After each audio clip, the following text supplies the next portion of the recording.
Good evening, everybody, and welcome to Wednesday Night Live from Courtroom Confidential, the fastest growing true crime news channel on YouTube. Thank you, everyone, for being here. We are 2 minutes late. 2 minutes. I apologize for that. I will refund you those 2 minutes at the end of the show. But thank you, everybody, for showing up. I'm very excited about this evening. We're going to have a discussion with a good friend of mine, a former prosecutor out of Orange County, and now a published author, and just an all-around great guy who's got an incredible mind when it comes to these types of cases, and that is Matt Murphy. So I'm looking forward to chatting with him. We're not going to do a poll tonight like we usually do because we've actually got quite a few cases that I've been looking forward to discussing with Matt. We're going to talk about his reactions to the Bryan Kohberger case, his reactions to the Sean Diddy Combs case, and there was a recent order to show cause surprise ruling today, not today, I think it was yesterday, in the Menendez Brothers case. So a lot for us to jump into. I appreciate you all being here. I think you're really going to enjoy it. Please, as always, stay to the end. We do have some announcements for you. Good to see you all in the chat, Simply Solo and Cat Mom, and all of these lots of new names and faces. Thank you all for being here. My name is Joshua Ritter. I am a former prosecutor. I was a prosecutor in the LA District Attorney's Office for 10 years. I left and went into private practice as a criminal defense attorney. And this is, of course, Courtroom Confidential. We try our best to present to you both sides of the courtroom. So thank you, everybody, for being here. Please make sure that you hit the like button. Please subscribe if you haven't already. Please share this with someone if you feel like they might enjoy it. And Laura, thank you so much for kicking us off already, gifting a membership. Cheryl Wickline for sharing a membership. Oh, for becoming a member. Thank you so much, Cheryl. Appreciate that. All right. I'm going to shut up and introduce the guy that everybody's been waiting to talk to anyways. Hello, my friend. How are you? Good. It's a beautiful Southern California day today. I know. I'm glad to see you on the West Coast. Usually when I call you or text you, I feel like I've said this to you before. I feel like you're almost like a James Bond character because I don't know where in the world you're going to be, at what exotic location. You're probably going to be diving somewhere or surfing somewhere, and I'm just sitting at home with my 3 little kids cleaning up poopy diapers and wiping spit up off of my shirt. So it's good to see that we were able to find some time. Yeah, maybe James Bond schedule-wise, but 0% of the suave of James Bond, I'm afraid. I would love to be diving today, but working on it. Well, listen, I appreciate it. Alexis, thank you so much for becoming a member. Appreciate that. These are some cases that a lot happened in the last couple of weeks, and 2 cases that you and I have talked about many times before, cases that we've been following closely, and both cases that came to a conclusion in a way that I don't think either one of us 6 months ago would have guessed. I'm surprised by the way that both of these cases ended up. I think you are as well. And you were one of the first people I wanted to talk to get your reaction on them. The first is Bryan Kohberger. You have handled death penalty cases in the past. That is a rare thing, by the way, which I don't think people really understand. You can go your entire life as a prosecutor and handle dozens of murder cases, and you might not ever touch a death penalty case where they're actually seeking the death penalty. There's many cases that we would call special circumstance cases where the death penalty, it may be eligible, but the actual idea of pursuing the death penalty against someone is still very rare. What was your reaction to this case? A case, quadruple murder, completely innocent victims, stabbed in the middle of the night, young people. I mean, everything about it, I could go on and on, says to me, if there is any case that the death penalty was designed for, this is it. What was your thought when right at the very end here, the 11th hour, we get a plea deal that obviously takes the death penalty off the table?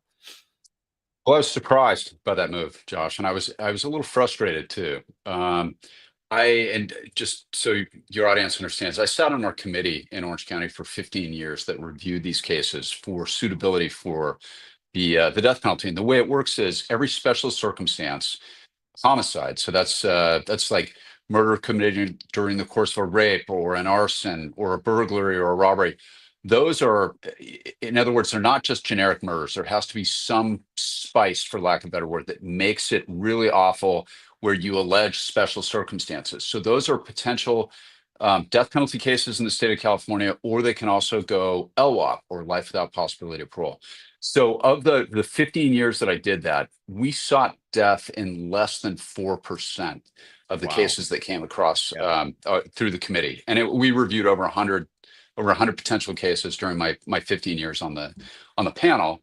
And this case from the very beginning, just in my mind, screamed out. My opinion here, you get the slaughter of 4 innocent kids. And when you go through that process, that deliberative process as a prosecutor, whether to recommend the death penalty or life without possibility of parole to the elected DA who makes the decision, you go through the legal factors and you weigh them and you compare them to factors in mitigation. This is the process that the Kohberger jury was going to go through, and it's the one that we would go through on every case. So you literally go down the list. Factors in aggravation include circumstances of the offense, which also includes impact on victims' family members. It includes a consideration of who the victims were. Were they the drug dealer that had ripped off the defendant the week before? You go through those, you look at prior history of violence on the defendant, and there's this short list of things that the jury can properly consider as aggravating. Then you go to this very long list of factors that can be considered in mitigation. Was the person suffering from a mental illness? Were they under the substantial dominion or control of another person? Were they the subject of horrific abuse? And you go through these specific factors, and then there's K factor in California, and it works this way in every state that has it. K factor is basically a catch-all. It's a catch-all provision, or anything else admitted into evidence that the jury assigns a mitigating or ameliorating weight to.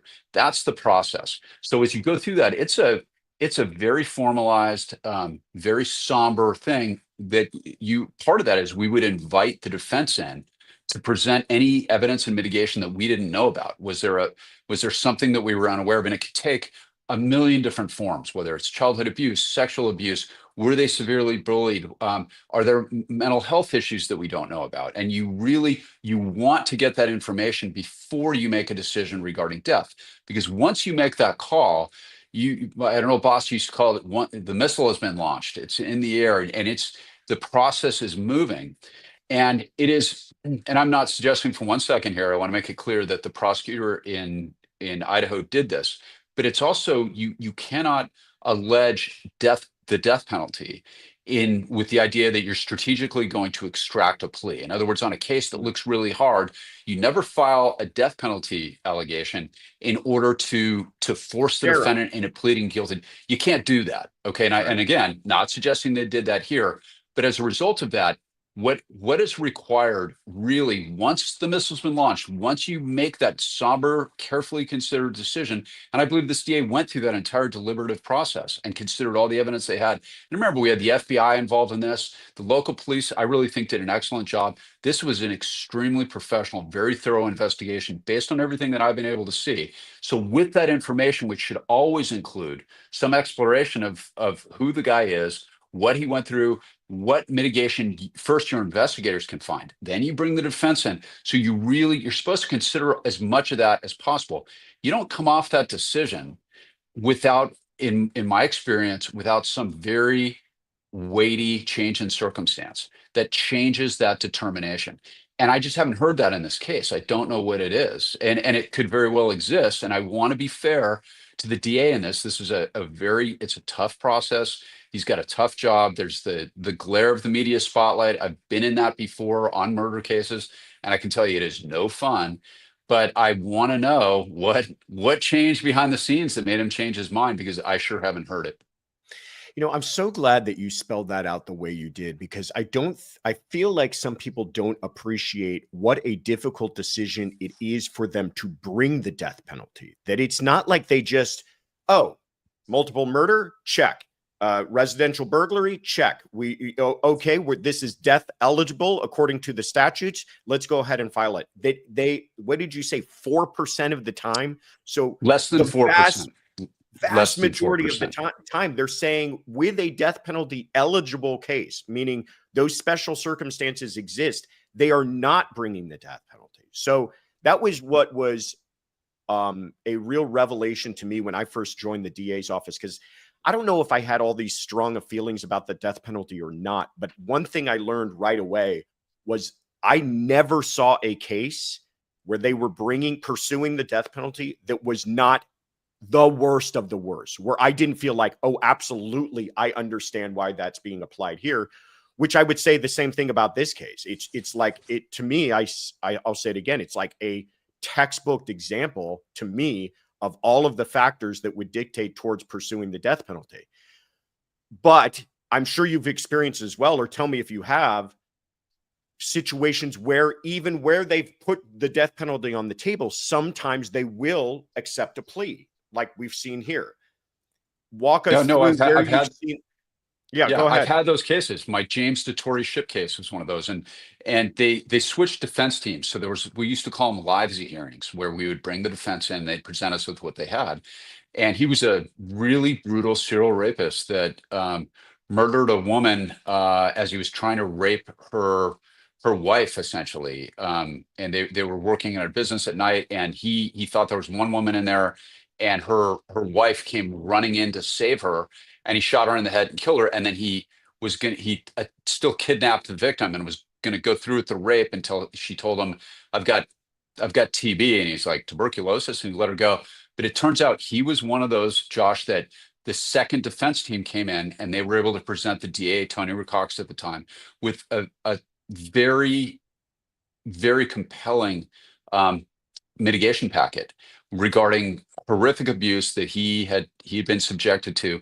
And we did that after we'd already selected the jury. So I'd already done all the heavy lifting, and they're like, hey, would you mind letting us have one more shot with the DA? And I was surprised, but he did. He came off it because, as a prosecutor, as you know, it's a sacrosanct obligation to always maintain an open mind. And the stuff that they presented was new. We didn't know about it before. They found family members that had not initially cooperated with the investigation, and the DA was convinced. And he decided to let him plead to life without possibility of parole. So it is that's my big question, is what Right. changed here, if anything, other than Bryan Kohberger wanting to plea, because they all want to plea. And when it comes to the death penalty, look, I am not hardcore one way or another. There are really good, very, what I believe to be valid reasons against the death penalty, be they religious, philosophical, whatever they might be. And I also believe that there are reasons in support of the argument that it should still exist. It should be on the books. And I've personally prosecuted 8 of these in trial. So I've seen the effect of it. And look, there are also really good reasons to let him take a plea. And I really want to be fair to the DA here. And one of those is these cases receive the most intensive appellate scrutiny, as they should, of any kind of murder case, because you're talking about the ultimate sentence, and whether that's California, where realistically we'll never see another execution again, probably, or the state of Idaho, where they have less than 10 guys on death row, where Bryan Kohberger stood a really good chance of actually being executed. It's the ultimate thing to ask a jury to do. It's the most serious decision that can be made in the field of criminal law. It's the most serious type of case for the defense. And by the way, I think the defense did a very good job defending their client in this case. And it's the heaviest kind of case for a prosecutor. But the thing is that it's also, that's why you run for election. That's why the elected DA gets paid the big bucks. And if it's true, and I don't know if it is because of the gag order and everything else we've seen, if the Gonzalez family was accurate, and they said that we learned about this via an email less than 48 hours before it happened in court, as you know, Josh, in California, that'd be a Marsy's Law violation. They don't have Marsy's Law in Idaho, but that would be a violation of their constitutional rights to do that. And again, I don't know if that's true. I don't know if what they've said has been accurate, but if it is, that should never, ever happen. Yeah. What Matt is referencing is in California, we refer to it as Marsy's Law, but it's written into the Constitution. It's called the Victims' Bill of Rights, essentially. And it's this idea that you have to include the victims and their families in these pivotal decisions along the way. Doesn't mean you have to be dictated by them. Doesn't mean you have to take marching orders by them, but they have to be included in the process. And I think you could easily argue that sending them an email saying, here's what we're doing, show up on Wednesday, and you send it to them on a Monday is not entirely including them in on the process. And I agree with you. We don't know. We don't know how many conversations they had with them. We don't know if that was just the end result of a long ongoing conversation, but the Gonzalez family seems to have been indicating that that's basically how it played out. As far as the timing goes, and this is the other thing I wanted to ask you, is because you're saying, well, we don't know, and that's very clear. We don't know what changed, but I'm trying to figure that out. I'm trying to read the tea leaves of what exactly did change. The only thing that took place of any kind of magnitude before we heard about this plea deal was that the defense went in to argue that alternate perpetrator argument, and they lost. And in my view, that was their last avenue. That was the last thing they could have brought into court with any kind of teeth to it. And they lost their last argument they could have, affirmative defense they could have brought. And I thought, well, that to me, that meant they turned to their client and they said, Bryan, what do you want to do? We're going to trial. We've got nothing. You're likely going to be convicted. And by the way, the state of Idaho and these jurors are not going to look kindly on what you've done. And you very likely could get the death penalty. And it was maybe the defense who went to the prosecution and said, give us a deal here at that point. But again, even if that were true, that's still, to your point, how does that change anything really from the prosecution, other than he went from not asking for a deal to now asking for a deal? Not only that, their case got better. Right. In Judge Hippler, they had a no-nonsense judge who was clear-eyed, sober-minded, and taking care of business on these motions. And he made, in my view, the right ruling on every single one of those pretrial motions. So we got a guy who, I mean, that is the kind of judge, Josh, that as a prosecutor, you pray for that guy to try your most serious cases, because he understood the law and he was fair, he was balanced, he was going to take care of business. He was going to follow the law and let the jury make a decision. And that's the kind of judge that you try the most serious cases in front of. And that was the right ruling, in my view, in my opinion, shooting down that alternate theory. Like, you can't just point your finger at people unless you have actual evidence to support it. And that's been a part of the law for the last 400 years. You're not allowed to do that under common law or under the United States. Just pick a person and go, it was that guy, especially in the time of social media. And especially on a case like this, where, remember, we have some online sleuths that went after one of the professors at that school really hard, and in my view, unfairly. And there's a group of his supporters, they call themselves the Kohbergers. That is, I love, again, I want to be totally fair here. I love the engagement that we get on social media. I love the fact that people are educating themselves about these cases. I love the passion that people have so often for the victims of violent crime. That's why I got involved in this business in the first place, just like I know you did. It's like, it's out of empathy, it's compassion, but there is a dark side to that. And the dark side is online sleuths who decide that they want to be the smartest person in the room, who figure it out and start pointing fingers at innocent people. That can destroy people's lives. They also went after the ex-boyfriend of one of these poor women that was slaughtered in this house. And these are innocent human beings. And by the way, for all those folks, he is no longer alleged to have committed this crime. He came into court and he admitted it. He actually did it. And look, Josh, you and I have been talking about this since the beginning. Evidence in this case was overwhelming. Those cell phone records I've done about a dozen murders that hinged on calling an expert to explain what the tower pings meant. The tower pings, it's like footprints on a beach. My Samantha Runyon case was the first one I did, where Alejandro Avila left Riverside, drove into Orange County, and you could almost calculate, it was so accurate, you could calculate how fast he was going in his car by where his phone was pinging off these transponders. And it's like footprints right to the kidnapping scene of that poor little girl. He raped and murdered her. And I'm telling you, that evidence is devastating in a case like this. And he even turned his phone off, Kohberger did. And so that, we've heard all this commentary on, well, he could have relayed. I've had experts over a dozen times for the defense that have come in and tried to run that. I have not ever had a jury that indulged that for anything more than their statutory duty to consider it. They shoot it down routinely because it makes sense. Our cell phones that we all have, they ping to the nearest tower, or sometimes the next nearest tower if it's really busy. And that was overwhelming. The single source DNA on the sheath for the K-bar is overwhelming. They had all the evidence they needed to convict him in front of a really good, based on everything I saw, really good judge, and they're going to try it in front of a what's called a death qualified jury in Idaho. I mean, I just I don't know how it gets any better for the prosecution than that. And all of a sudden it's like, oh hey, 48 hours because Kohberger wants to plead. And look, there are appeal wise, there are good reasons for that, but that kind of stuff doesn't that's all factored in when the original decision is made, or at least it's supposed to be.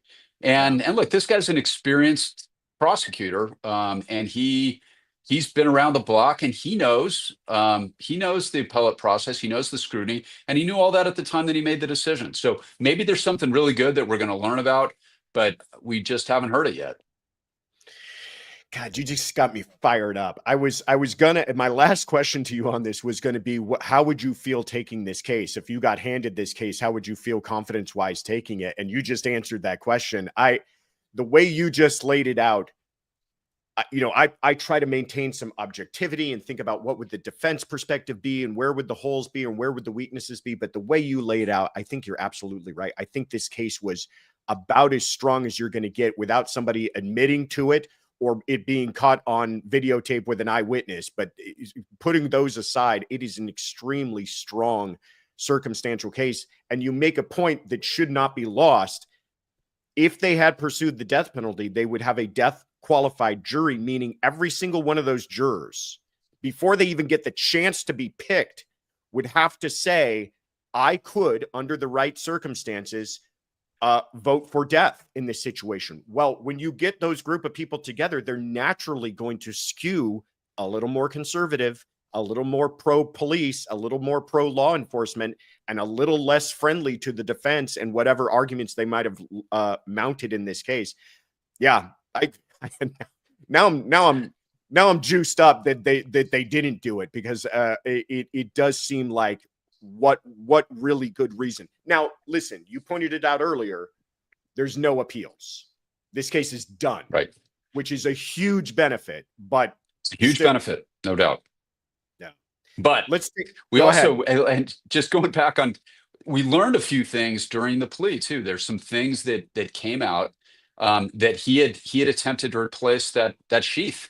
That he had, he purchased a K-bar on Amazon and he attempted to delete his purchase history. That's the first I heard of it. I don't know if that ever came out before, but I hadn't read that before in anything that I reviewed for this. And again, it's tough because of the gag order, but that was new. And as a prosecutor or a former prosecutor, I'm sitting there just going, you had that too? And he's trying to cover up. And that, for your viewers, there's a jury instruction specifically on what is known as consciousness of guilt. It's like the guy running away from a burning house with a can of gasoline in his hand. Doesn't mean he set the fire, but it sure looks like he's running away. Like, that's evidence that the jury's entitled to consider. Why else do you try? I mean, we all buy a ton of stuff on Amazon. I've never tried to delete my history before. Right. And then also remember, there's a lot of little subtle things that almost nobody talks about. Like, they watched him when they were surveilling him in Pennsylvania after he got home, where he was dumping out trash in his neighbor's trash can. That's just when they arrested him, he was wearing gloves going through the garbage. Right. I mean, it's just like it's my next door neighbors, when his daughter was 16, and she's a lovely, lovely young woman. But I can tell you, and we did this when we were kids too. Every time she'd have a party when her parents were home, all the beer bottles would wind up in my trash can. That's consciousness of guilt. She doesn't want to get caught. Kohberger's doing the same thing. And of course, and I don't want to sound glib because it's such a horrific case, but my God, the amount of evidence against him was unbelievably strong. And I mean, I don't get it. I don't get it. And look, there are definite benefits. And I know that at least two of the families, maybe three, were very supportive of this plea. And it's no small thing. My Rodney Alcala case, Josh, as you know, I co-tried that with the LADA's office when you were there with Gina Satriano. And that we did the third retrial of that case. And that's a big deal. It got reversed once by Rose Bird in the California Supreme Court. It was reversed again by the Ninth Circuit. And when we tried it for the third time, it was those witnesses had to come in for the third time. It destroyed the mom. And look, that's a legit thing for that DA to have considered, but he Sure. should have considered all that, in my opinion. That all went into the cake when he baked it and announced that he was seeking the death penalty in the first place. You make an excellent point. You make an excellent point. I mean, I have been saying, listen, you don't understand. There's no guarantees in trials. There's no guarantees that they would have got. I mean, even if they got a guilty, you make an excellent point for why they would have got a guilty. There's no guarantee that that jury would have still turned around and given them the death penalty. Many times jurors all of a sudden find this weakness in their resolve when it comes to actually voting someone to go to the death chamber. It's a really difficult position for people to find themselves in. And sometimes they just say, I can't. And if they can't get a unanimous group of people to vote on that, then the default is LWOP. And you would have been left with a situation where he's convicted, still getting LWOP, which we have here, but then still has decades of appeals ahead of him. So I've been trumpeting kind of the benefits of this whole thing, but the way you laid it out, you're absolutely right. It's not like any of those revelations all of a sudden occurred to them on that Monday afternoon when they sent out the email. Shy Gal has asked a question and she's been waiting patiently. She has a message for you. Off topic, Deborah Newell, I'm probably saying that wrong, was my first case that really drew me into true crime, and I loved watching you. Do you still have contact with the victims such as Deborah? She wants to know. I have contact. Thank you for that question. I have contact with Tara. We've become friends. Tara is a hero. For those of you who don't know, that's the Dirty John case. She's talking about my Dirty John case out of Newport, where Dirty John Meehan tried to kidnap and murder Deborah Newell's daughter, Tara, who is an awesome beach chick with her dog Cash, and is like a scene out of a movie. The dog bit him. She kicked him. He somehow dropped the knife, and she was a Walking Dead aficionado and knew that you kill a monster by stabbing him in the head. She picked up the knife and killed her attacker. He was 245 pounds, athletic guy. She's this pretty young, blonde-haired California young beach woman, and defended herself successfully. It's just an awesome story. And yeah, so thank you for that question. Deborah is of course Tara's mom, but Tara is and has been a hero of mine ever since I first picked up that report and couldn't believe my eyes. And you give me a great opportunity to make up for forgetting to talk about your book at the very beginning. You have a book out called The Book of Murder. It is fabulous. I've read it, and I'm not just blowing smoke. I read it and I enjoyed it thoroughly. And if you guys are fans of these behind the scenes, not only the investigation of a murder, but how does that then end up at trial and get prosecuted? And I know that if you're here watching this channel, that you are a fan of that kind of content, you will thoroughly enjoy this book. So I meant to talk about it at the beginning, and thank you, Shy Gal, for giving me an opportunity to talk about it. Check it out because he's got all those stories in it, all of these cases that he's prosecuted. And I've known some of the bigger names that you prosecuted, but I will tell you some of the stories in this book that I had never heard of the case before were even more fascinating. I mean, it was stuff that I'd never heard that I thought was just tremendous. And you do a great job of telling the stories. So well, thank you very much, Josh. Thank you. That's high praise coming from you, buddy, because you know the world, that I'm talking about. And for your viewers, what I do is I basically walk the reader through my career in the homicide, including the death penalty process and how that works, and some of the behind the scenes struggles that prosecutors go through on that. And thank you for saying all that. The book, I got to plug this. Today Please. Is one of those awesome days where we had it's #1 in its category in Audible. I read it myself, and then simultaneously, it was one of those mornings where the stars all kind of aligned. ABC did a podcast version of Chapter 10. That's my Hussein Nayeri case.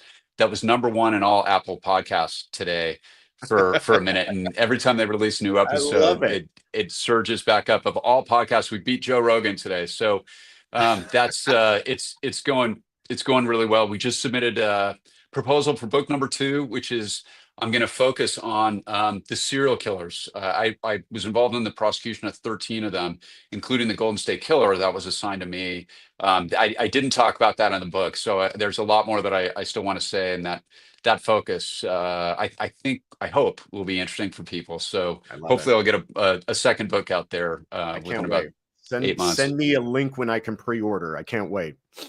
Let's talk about a case where I feel like the prosecution really dropped the ball, and that's another reason why I wanted you, as a very experienced prosecutor, to weigh in on this. But this is the Sean Diddy Combs case. So, if you guys have been living under a true crime rock, what happened was the same day, by the way, and I know this well because I was talking with Fox News about the Kohberger taking his plea, and at the same time, we were getting the verdict on Sean Diddy Combs, and the verdict comes out.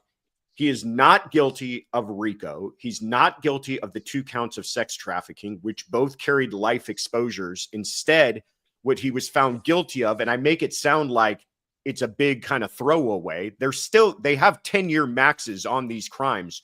But when you were looking at life and all you get convicted of is 2 counts of transportation for prostitution, which are only 10-year max, I view that as a win. I think it's an absolute win for the defense in this case, but is a better way of thinking about it as a failure of the prosecution rather than a victory of the defense. If you can follow what I mean by that, I feel like, and I want to hear your thoughts, this may have been a lost cause way before it even picked a jury. What are your thoughts? Well, you and I had this conversation, like 2 years ago, Josh, on your channel, where we talked about the sex trafficking and the RICO. And look, RICO is a very important law, and it's designed to essentially go after organized crime. And this was always a bit of a square peg in a round hole, and again, really tough job. I think that evidence came out that, especially that video that we all watched, that is horrific. And he seemed like that was inexcusable. What we saw in that video was inexcusable. I think some of his behavior was the same. But to try to hoist that into a framework of a federal crime is a really tough, almost moonshot. I thought, like, Yeah. Bad Boy Records was not a criminal enterprise. Now, the way the law is written, a lot of the businesses that organized crime will use are legitimate businesses. So you can have a legitimate business. And Oh no. Matt, we just lost your audio. Kaylin, can you hear me? Can you try? Matt, there's something going on.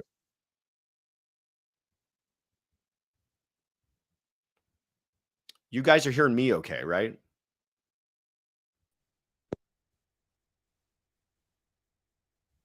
Nope. Oh, that's so bad. He was right in the middle of making an excellent point too. Do you want to try to leave and come back? Yeah, there we go. Sorry. Oh, there you go. Perfect. Yeah, sorry. My phone started ringing and my AirPods switched to my phone. So I just turned my phone off. Sorry about that. That's all right. So yeah, I'm not sure where we got cut off by Chester, New York, which is some spam call. You were talking about how it's this. How do you take a case where you were used to prosecuting the mafia with it and turn it into you were saying Bad Boy Records is not a criminal enterprise. So how are they? No, it's a legitimate, right? It's a legitimate music business. And so the defense was always going to be able to argue, and it turns out very successfully, that this was that what they were doing was promoting the desires of a single individual. It wasn't actually to advance the criminal enterprise. It was always a weird fit. And then the second one, the sex trafficking, requires force, fraud, coercion. It's essentially it requires that somebody either be forced or threatened to commit sex or to have sex with somebody. And we have this sort of orbit of people surrounding Sean Combs that are all attempting to advance their own career. And he's having these parties, and certainly the sex workers were getting, they were getting flown in or oftentimes paid. And that was always going to be a challenge. And look, the defense closing was really good. And we learned for the first time that Cassie Ventura got paid $30 million in her settlement and got another, my understanding is another 10 million from that hotel where we saw the video. It's $40 million. And you're talking about somebody that, as bad of a partner as he clearly was, that's, it's, there are a lot of nuances. That was going to be problematic for the prosecution from the very beginning. I think that what would have been far more appropriate would be if these were prosecuted as state crimes like that. I was That just Yeah, I mean, look, that domestic violence on video, um, that I mean, that's a really good domestic violence case. You know, the arson that he was involved in. Again, that's a state case. State yeah. prosecutors are the ones that normally bring those, and they were alleged as what are known as predicate acts in the RICO violation. So the problem is, and you and I talked about this. We might have been the first ones, Josh, and it's nice to be right, I guess. Yeah. That look, the criminal enterprise part of that. And I thought the prosecutors did a nice job of arguing it, but it was very professorial and and a lot of times you see this a little stiff, not as a criticism. It's just a function of explaining the law to juries. But you're always going to be outmatched by a passionate defense lawyer. I mean, that's something that we see a lot. We saw that, I mean, with Marcia Clark and Christopher Darden versus Johnny Cochran. Johnny Cochran kicked their butt because he was so good, so passionate, so personable. That is, a lot of people don't really understand, Josh, how much the skill of the prosecutor really weighs into the success or failure of these cases. And again, I'm 100%. not saying that as a criticism of the U.S. attorneys that were involved in this, but legally, this is always a bit of a square peg in a round hole. And you hit the nail on the head. Mann Act violations, the transporting of prostitutes across state lines, that's a morality crime. And look, the example that I heard somebody use once, and I borrowed it, is every lonely guy who got divorced in Manhattan in New York who pays for an Uber for a sex worker to come over one of those bridges or one of those tunnels from New Jersey, that's a Mann Act violation. That's essentially the same thing that Diddy just got convicted of, or Sean Combs, I should say. So look, and I'm not passing a moral. I'm not passing moral judgment on anybody here, Oh, one way or another. I'm trying to explain my view from both sides on it. yeah. And that was always a tougher case than a lot of people thought. Well, and here's the thing: what the trial proved many crimes. I mean, it was rife with criminal behavior. It was, from the domestic violence to the sexual assaults to the arsons to everything else. But you're right, the way it wasn't charged at those as crimes, it was using those as trying to lay the groundwork for these predicate acts and this Rube Goldberg of an instruction when it comes to RICO, and it didn't work. The jurors just simply could not see how it worked. And I love that you made the point about they probably should have charged this as state cases, because what got outshined while Sean Combs was on trial was right down the street in the very same city, but in the state court, was Harvey Weinstein was on trial. And he was on trial for very similar allegations of conduct, very similar use of his power, privilege, and influence to cause women to, take part in these sexual acts. And they had charged it as a state crime. And I'm always thinking to myself, well, what is the difference here? Why are they charging? And I know that there was some elements of, cross state lines and everything else, but I'm saying from the perspective of jurors, what is the difference here as far as Harvey Weinstein's conduct compared to Sean Combs's conduct? But you're going to call Sean Combs a criminal enterprise, where you're not going to try to make that stretch with Harvey Weinstein. And I just think jurors couldn't get it. Well, the prosecution had to fit it in the framework of federal crimes, right? Right. So that's the tough part. That's why they alleged all that as predicate acts. And if you and I were on that jury, Josh, we both would have gone back and said, yeah, all of this, the domestic violence, so much of this is true. I'm totally convinced, but they're not substantive charges. Right. And we both, I think, would have wrestled with this idea. Well, is this a criminal enterprise? Like, explain the criminal enterprise thing to me again here, Right. because these are horrific acts, if they're all true.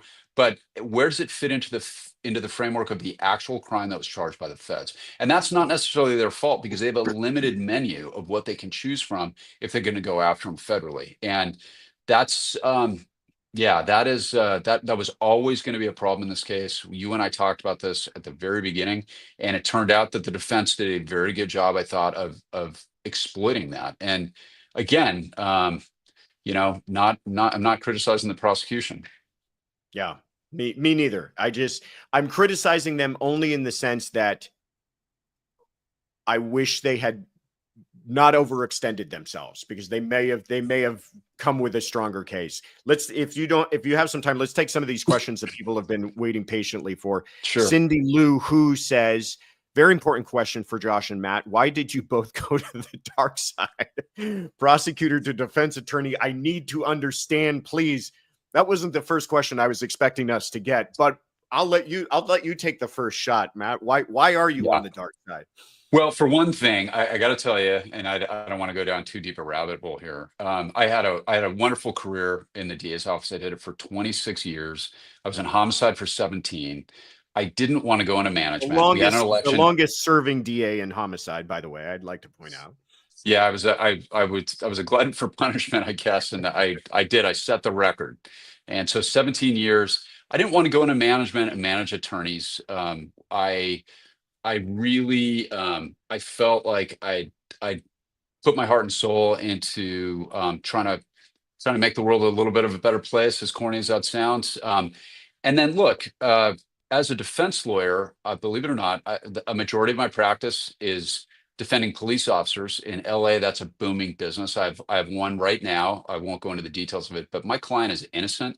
He was prosecuted by George Gascon, who's the DA here in LA, who I am not a fan of at all. I think he was the worst thing for public safety in the history of my city, where I grew up, Los Angeles. And the only people he wanted to prosecute, and by the way, all of this stuff with Diddy, the statutes on the state crimes had not expired when George Gascon came in. So he could have, and it's kind of a perfect example, those state cases should have and could have been prosecuted by the LA DA's office, and they weren't. And I blame his administrative staff. They were running the office at like 300 prosecutors down. Like, if you can't defund the police completely, that's another way to make sure that crime basically goes unpunished. We're reaping the benefits of that right now. I think Nathan Hochman is going a long way to straightening that out. But so I defend police officers when I can really get behind their case. I can be passionate about this. And also that, look, there's two kinds of crime, if you want to really, really make it general. There's the criminals, and then there's some good people out there who screw up. And I only take cases of people that I either like, or I believe the case has been overfiled. I still have to believe in what I'm telling. I mean, as a DA, you must believe in every word that you're saying to a jury and to a judge. I like that. I have no plans on ever giving that up. So I'm very selective about the cases I take. I turn more people down than I accept. And it's got to be somebody that I think really is worthy of my help, that they're a good person who screwed up, and I can kind of shepherd them through the system. So that's my philosophy on it.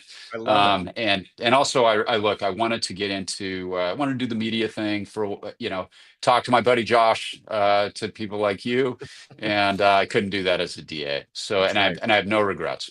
And you had to write a book. You had to get out of there to have time to write your book. Yeah. Now, that said, I do miss being a DA every single day, but I there was more to life than what I was doing. Wow. Great answer. Farm Girls gift save membership. Thank you so much, Farm Girl. Johnny Knoxville says, Murphy, a surfing prosecutor, gnarly. Yes, he is. Laura Waldy gives another membership. Thank you for that. Jay Mofo, thank you so much for that. Look at this. It's been raining ever since you got on here. Johnny Knoxville again says, to highlight Matt's position bringing death penalty cases in California, I'm sure he remembers the heinous murder/rape/arson against U.S. Marine Jan Pirtsak. I don't know that name. Maybe you know that name. And his African-American wife, 3 of 4 perps still on death row. Are you familiar with that case? Vaguely. It wasn't one that I ever worked on, but yeah, they're still on death row, my understanding. And yeah, and I mean, I want to say that was way over 20 years ago, if I'm right. That conviction was a long time ago. And yeah, in the state of California, we got a moratorium on it. I don't think we'll ever see executions on that. That's kind of the state of politics I think they've our even fair haven't they state even of California. dismantled the death row? Hasn't he even didn't even give You an know, order? I know that a bunch of mine that I put up there have been transferred to other prisons. I don't know if they've Yeah, completely shut down San Quentin or not, but yeah, they certainly want to. yeah, So I don't know where that ultimately lands, but yeah. nowhere good. Flora Paris, thank you so much for the gift. Best Nancy, thank you for the gift. I like this. I like waiting to put them all together. Pantufel, I think I always pronounce that wrong, says, just got Matt's audiobook. Here's Josh's kickback. Thank you. I Thank you for appreciate buying that. that. It's got 4.9 stars or maybe 4.8 now on Audible, which is good for my ego. And please leave a rating if you like it. Yeah. Sarcasm says, for personal reasons, I've always been biased against defense attorneys. Thanks to Josh, Matt, and a couple of others, I now have a different view. ... Kind of, but hey, it's getting close enough. Well, we appreciate that sarcasm. All right. Oh, and then finally, Susan Broadwater says, hi, Josh and Matt. Matt, will you come to CrimeCon? If so, will you be able to sign your book? Are you going to CrimeCon? I am, and hoping, yeah, I guess we're announcing it here first, hoping to do a panel with the host here. We So will see. We're trying to make it happen. We will see. But that would be fantastic. And yes, Matt will be there. We will for sure be there regardless. And I will watch you sign those books. yeah, and I will have books there for sale, and I will stay for as long as it takes to sign everybody's book who wants one. Fantastic. I will say I was super impressed. I went to Nashville for CrimeCon last year, and I wanted to go say hi to Matt after he gave a speech to about 3,500 people in an auditorium. I was blown away by it. And then I'm like, you know what? I didn't get a chance to say hi to him there. I'm going to go say hi to him at his meet and greet. But there was like a line of 100 people long, and I had to kind of sneak up to the side to grab a quick handshake. So make sure you guys show up and say hi to Matt and get your book signed. All right, let's get to the last case here that I wanted to get your thoughts on. This is a case, again, that we have talked about quite a bit before in the past. It's the Menendez brothers. So this is the quickest of quick versions to catch everybody up where we're at here. They have their first trial. Their first trial, they bring a bunch of evidence. They called dozens of witnesses to prove up this idea of abuse, that they had been suffering systematic abuse at the hands of their father. They were allowed to bring what's called an imperfect self-defense instruction, and the jury deadlocked between murder and manslaughter.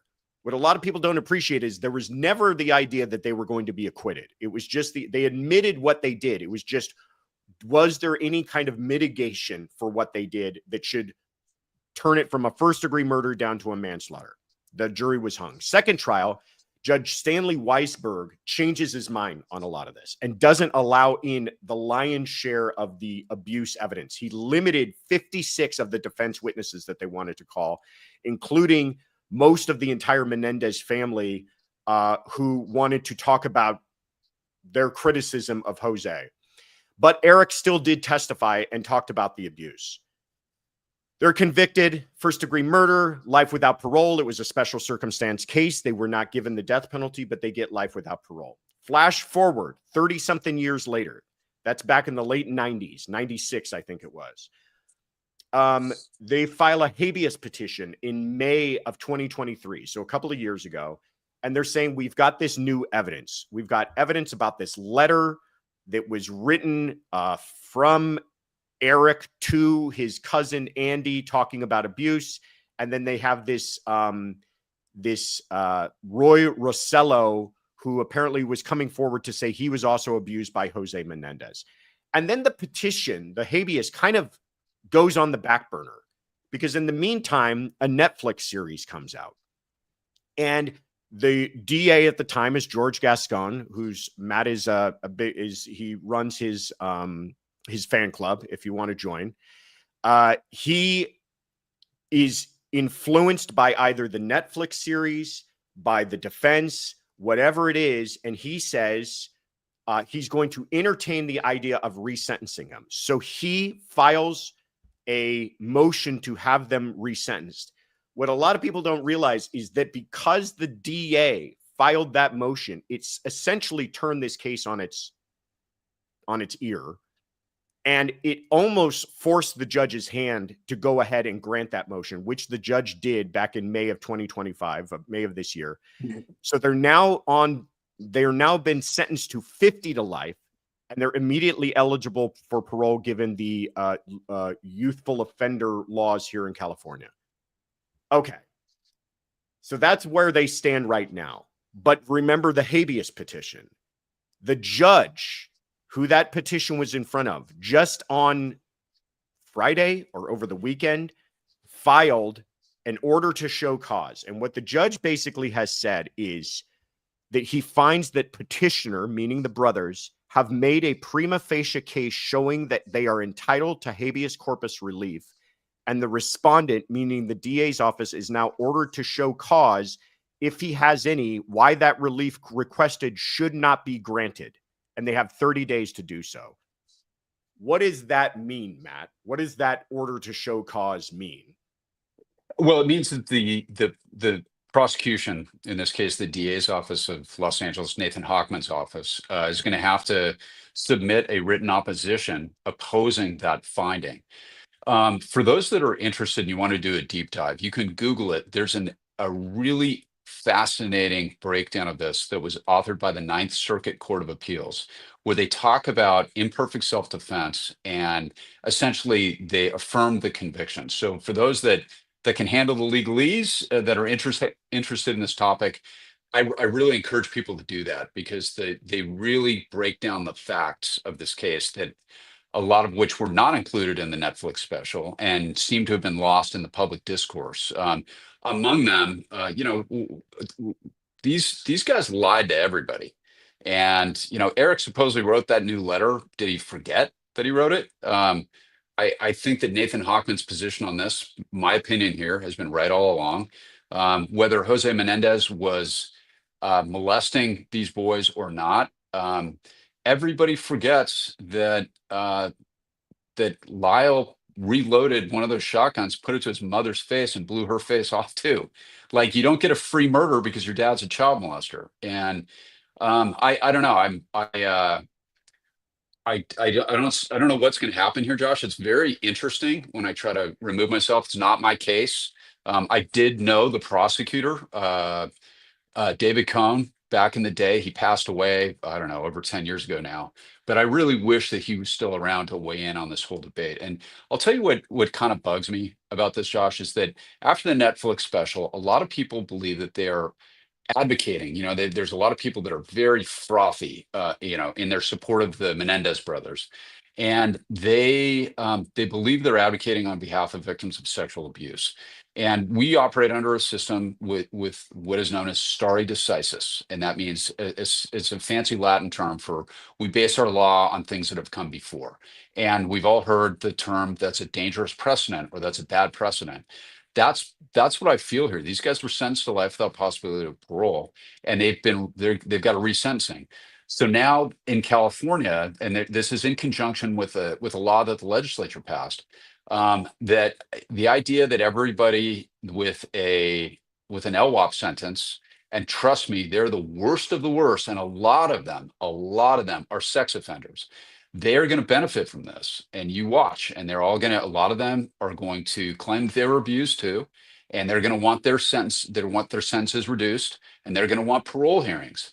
And as soon as one of those guys gets out as a result of this, there will be, I promise you, when it comes to predatory sex offenders, there will be additional victims, and some of them will probably be murdered. So you have these people from a good place who watch this thing on Netflix and believe they're advocating on behalf of victims of sexual abuse. And I spent 4 years in the sex unit, and really what's going to happen at the end of this, some of these guys, I guarantee it, they're going to get out, and they're going to have new victims. And so from a good place, people want, everybody agrees sex offenders are bad. They're going to create new victims like that.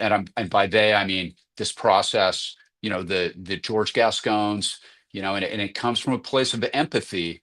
But I hate to say it, but the real world grim reality is sexual predator gets out, they will have more victims, and that's my fear. I hope it doesn't happen. I don't know, not my case, my opinion only, guys. But those are my thoughts. And we were talking about this off camera before.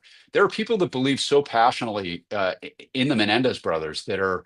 I heard a great term, recreational outrage, and you see them, and I've gotten comments on Instagram for holding these views that you would not believe.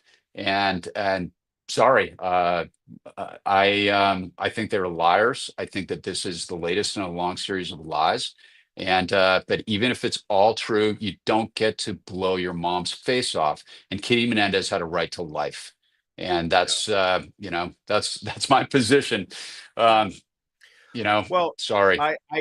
no, listen, please. I think it needs to be said because I don't think a lot of people are kind of reminding us of a lot of this. I mean, we are so far removed from it. 30 years ago, it does seem like the Netflix series and everything else that comes out does seem to kind of lose sight of kind of what it was like in those moments to hear about the shotgunning of two parents. And you're right. They did have to reload. They had to go back to their car to reload and come back and put a fatal shot into their mother's face. Lyle Menendez, not to cut you off, Yeah. he was caught on a hot mic. The reason he didn't testify in the second trial, he had a court groupie who was visiting him and recording it, and he got caught bragging about how well he lied during the first trial. Nobody's Right. talking about that. So Right. I'm sorry, like lying liars who lie and kill their parents and gave heartfelt, tearful eulogies at their funeral. I've never bought it. I don't buy it now. And sorry, those are my views, guys. Prosecuted. I was in homicide for 17 years and in sex for Send 4, your and hate mail that's to Matt. yeah. Sorry, Well, and please don't, because I'm no, not no, going to no, read. no. I'm not going to read the hate. So Well, I agree with what everything you're expressing here, but what I'll add to it too is the part that I feel a little bothered by in all of this is, there were some excellent arguments made by his attorneys, and there was some legal wrangling that you got to kind of tip your hat to, and everything that got them to where they were. But can you sit here with a straight face and tell me that this would not be happening if they were not famous? If they were not the Menendez brothers, if they did not have Netflix series and documentaries done about them, if they didn't have a celebrity attorney representing them, this is the part that bothers me. There are many people, like you said, with LWOP sentences who would love to have the same kind of attention. And is this all about justice? And is this all about cultural changes and changing the way that we view this? And maybe, because I agree, there was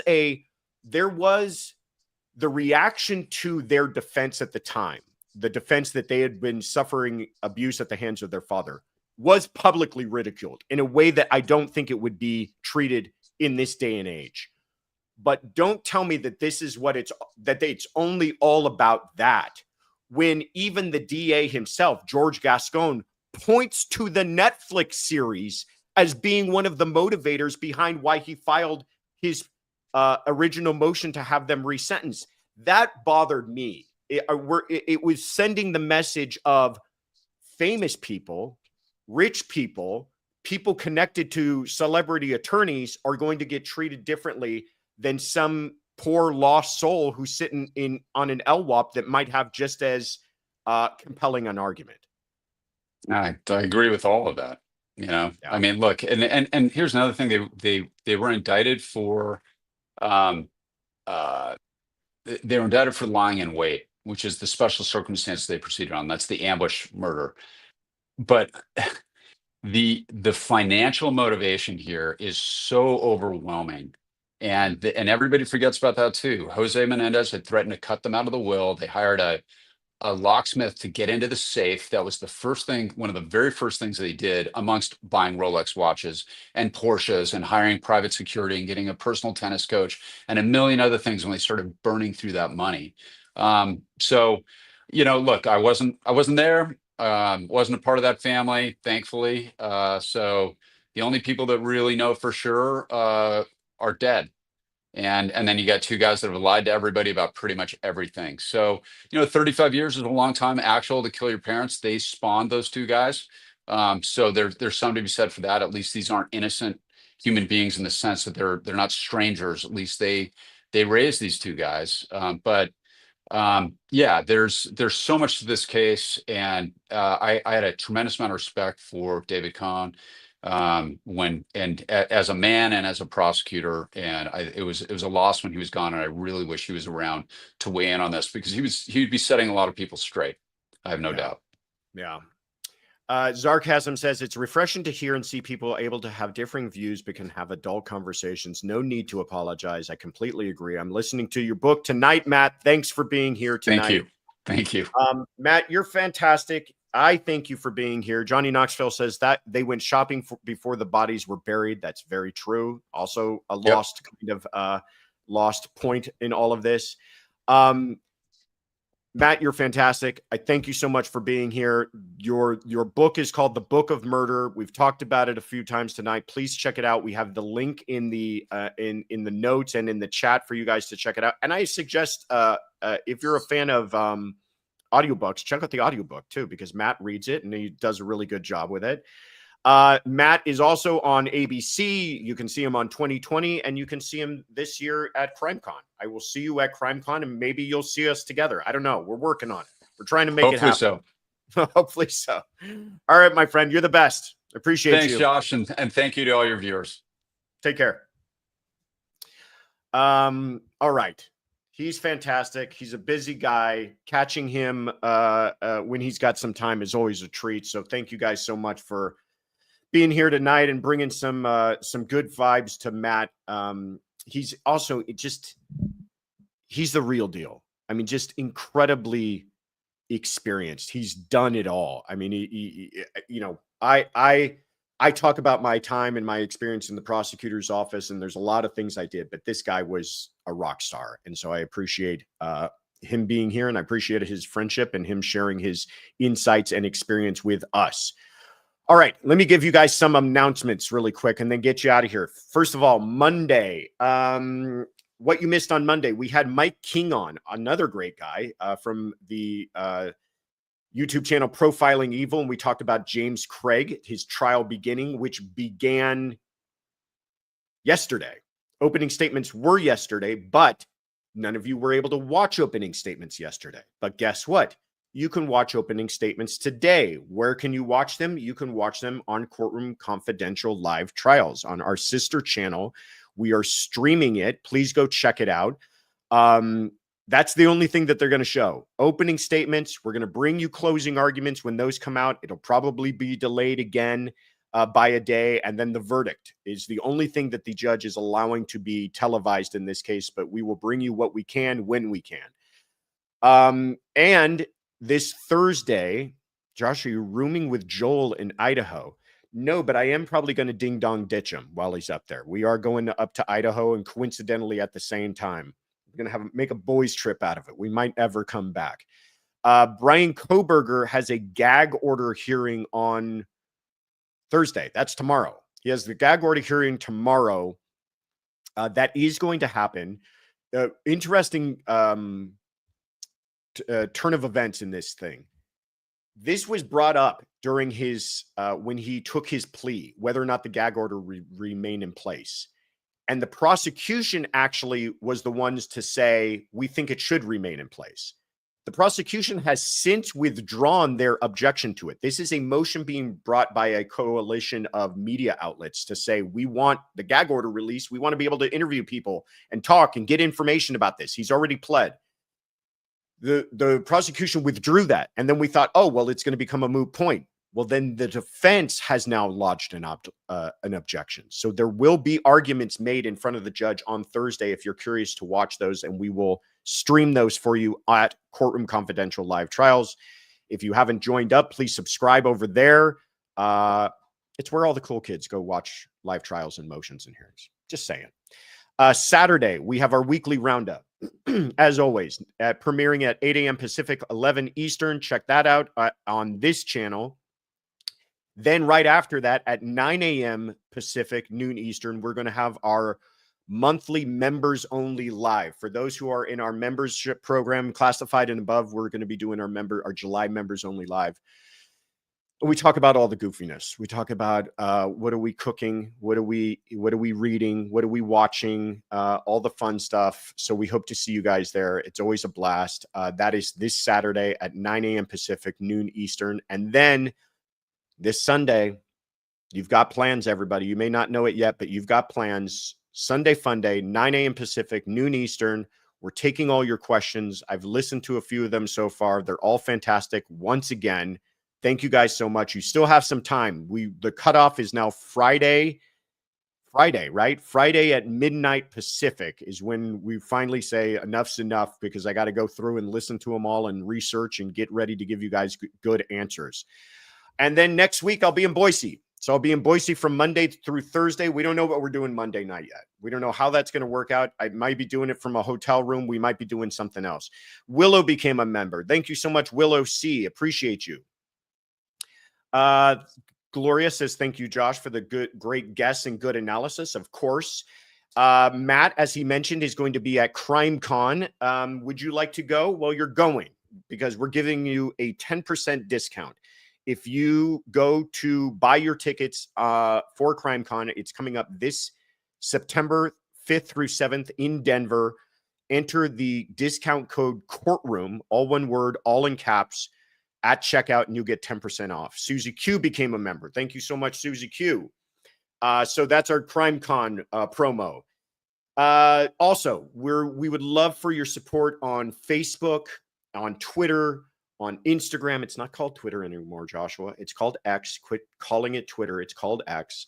There's all the handles where you can find us. We're really trying to beef up our following there, because there's more benefits that open up to us as we get more followers and more special things that we would like to do for you all. All right. I have a bunch of members to thank tonight. Before we do that, what am I wearing here? Sky blue is the answer, says D. Bullard. I don't know. What is it, Tiffany? Periwinkle? Good guess as well.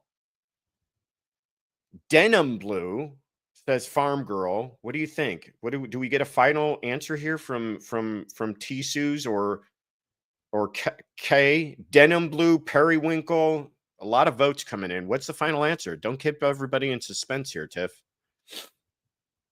While Tiff is finding the answer to that, I'm going to thank the following people. Anique, LVX9, Jen P, Whitney, Kim Carlisle, Midwest, Brenda Lord, Catherine Clark, Harry Potter's Beard, Jewel Elzer, I've Learned a Lot, Lisa Goss, Wise Child, Jay Mofo, Lauren Coleman, Michelle Kirk, I know Michelle, Allie, Rhonda Held, Jean M, Shadow, Andrea, Rose Angela, Lori Feeney, Gigi, Alley Cat, Julie Schwartz. Farm Girl says, Tiffany, where's she at? Did Tiffany leave me? Is she still here? She says, hold on a second. Julie Schwartz, Dawn, washed denim. Ooh, surprise answer. Washed denim. Don Clatterman, Simply Solo, Sky Goodness 87, Coffee and Crime, Kelly D, Sean LaBelle, Judith Brewer, Jean Hanford, Honey and Salt, Pam Stingle, Raina, Messica, Diane Mater, Jen Lee, Regina Carter, Micah, Daniel Franzi, Casarija, Ginger Root, Liz Seda, The Cemetery Wanderer, Spooky, Lucy's Mom, Kaylee Rose, Melissa, Nana of 7, Scoutin' in Summer, Claudia Barlow, Jenny, and Shelly Mallon. Thank you guys so much for becoming members. That was a mouthful, but it just warms my heart to see the support that you guys are all giving us. If you want to become a member, go to thecourtroomconfidential.com. You can find out all about membership. You can leave us a message at thecourtroomconfidential.com. You can find out the merch at thecourtroomconfidential.com. It's your one-stop shop. Finally, thank you to our mods, Afton and Sonia and Kathy. Couldn't do this without you. Thank you so much to Kaylin and Tiffany keeping everything working in the background. Big thanks to Matt Murphy. buy his book, leave him a review, tell him you say hi next time you see him. In the meantime, you guys are all fantastic. Thank you so much for spending some of your Wednesday evening with us, and we will see you all this weekend. Take care, everybody.